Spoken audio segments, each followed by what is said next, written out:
And after that, it was a few months later that she sent me that message. I was bleeding, and I kid you not, that same day, that night, I was still bleeding right after. So I don't want you to, because God can do a thing instantly. And I believe he still did. That night, after I had gotten undressed and got ready for bed, that following morning, I had no more blood. I was not bleeding anymore. Mind you, I had been bleeding for a month and a half at that time. But that night, the morning that I woke up, I had no more blood. I was not bleeding anymore. My body felt like it was back in a rhythm. My body did not feel like it was just going with the wind. I did not feel like I was being shaken and stirred anymore. I felt like my body had been spoken to. My soul had been spoken to. Like the Holy Spirit said, I got you. Now let's go. And when it comes to this pregnancy, when it comes to me really living in fullness of having this baby on the inside of me, there has been so many scares, and the Lord keeps taking me back to 2 Timothy 1, 2 Timothy chapter 1, verse 7. I have not given you the spirit of fear, but of power, of love, and a sound mind. He keeps bringing that back to me because the enemy keeps trying to attack me through my womb. And he said, no, this is new life. This is new. I have given you new life. I have given you fresh life. Every time you feel that baby move, every time you remember that you're pregnant, every time you look down and your belly is getting bigger, every time you have to go and pee, every time your toes swell up, every time you get hungry, remember that is new life you're feeding. That is new life that is causing the swelling. That is new life that is causing to empty all of this stuff out. That is new life. That is the reason why I have given you new life. I've given you new life so that you know you're walking with me. I'm giving you new life so that you know I have not left you. Don't think that when I told you those chains were broken, that they were not. I have to show you that they're broken. I have to give you a promise. I literally gave you a promise that in Exodus, oh my gosh. And we're going to actually go back because y'all know text without context is just a con. I don't want y'all to think that I just picked a verse out. But the thing was from chapter Exodus 23, even going up to verse 20, the title of this is A Promise of the Lord's Presence. And I didn't even realize that until today when I went back to go and find this specific verse that he had shown me. It says a promise of the Lord's presence. And the Lord said, see, I am sending an angel. I'm starting at verse 20, chapter 20, Exodus 23, Exodus chapter 23, verse 20. I'm starting there. See, I am sending an angel before you to protect you on your journey and lead you safely to the place I have prepared for you. God had been speaking to me so often about the place he had prepared for me. He had been speaking to me so often about the newness that I have to go through, the shedding that I have to go through in order to go to this new place, because the old me could not enter into this place. That is why the Israelites had to roam around the wilderness for 40 years, because they needed to shed that of the Egyptians off of them. They needed to shed that owed them off. And because they could not shed it in a timely fashion, they had to roam. How long will you roam? Will you allow my grace to be sufficient for you? Will you allow yourself to be led by me? Will you allow me to lead you so that you can walk righteously, so you can walk in wisdom, and allow for me to make my covenant with you? Allow me to keep my promise to you. Allow for me to be in fullness. When I tell you, I have been bringing the kingdom of heaven down. I said, Lord, I don't want to see the ways of this world anymore. I am yours. Ever since you showed me that I'm supposed to be living in a kingdom, okay, Lord, I'm bringing it down every single day that I can. Every single day that you give me breath, I want to bring the kingdom of heaven down on earth.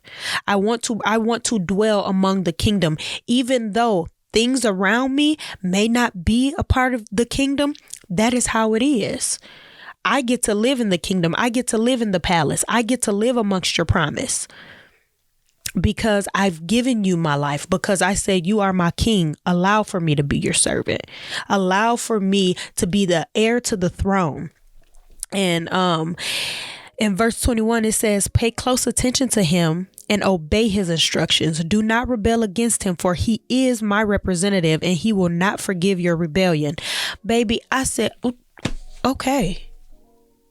What you literally, God literally gives us all the promises in the world, but how are we going to accept those promises? He is not a man that he shall lie. He can't lie. I exposed it to you last week, how God can never lie. And me not even knowing that then, because I just this year, I want to say back in February, I found out how God can't lie. Like, I will always hear people saying that God is not a man. He can't lie. Okay, show me. Now that God showed me himself, no. Take me out of the truth. That word then turns to death. So without me, without me, you will have death and destruction. Come on. And what is the human nature's desire? It's just like death and destruction. It is never satisfied. God came to give us a rich and satisfying life. How can he show us through his promise that it will be rich and satisfying? By breaking these chains, by breaking the covenants, by breaking the curses, by us listening and obeying to him, because the Holy Spirit does not do well with rebellion. He said, I ain't taking that. I'm not taking your rebellion. I'm the gift.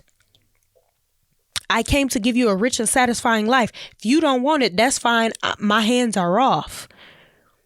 And just really dwelling in that and sitting in his presence and him telling me, no, now I'm going to show you why you shouldn't fear.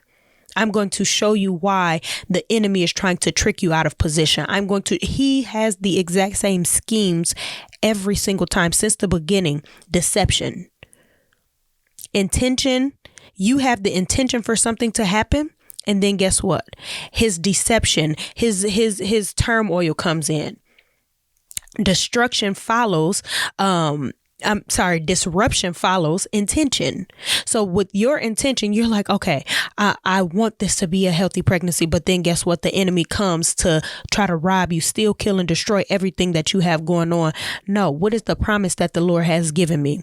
And then if I do have to go through my miscarriages that I had to go through, why did I have to go through that? Because chains needed to be broken, not only for me, but for you.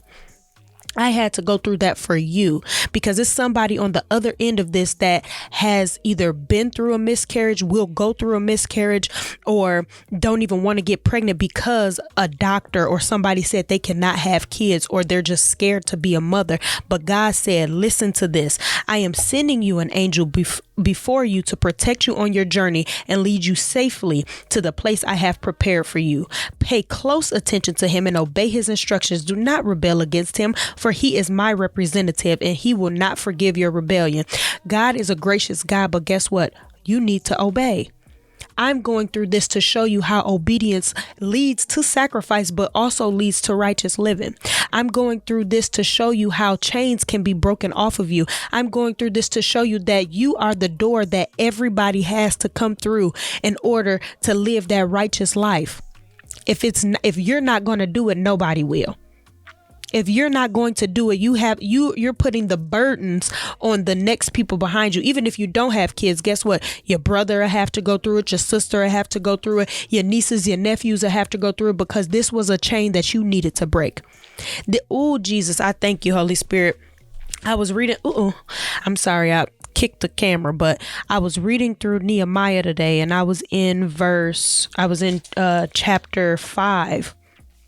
And Nehemiah was defending the oppressed, and he was talking to them about how the nobles were still collecting a tax from the people in a food allowance, and how the governors was mistreating the people.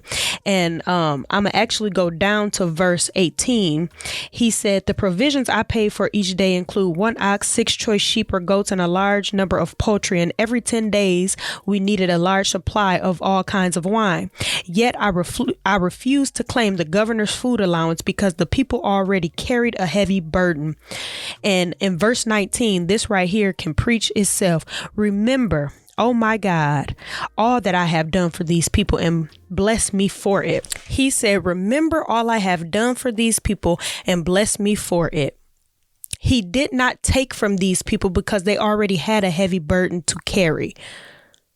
He didn't put an extra burden on them to carry. He didn't keep the burden on them to carry. It is time for you to break the burden. It's time for you to break the chain.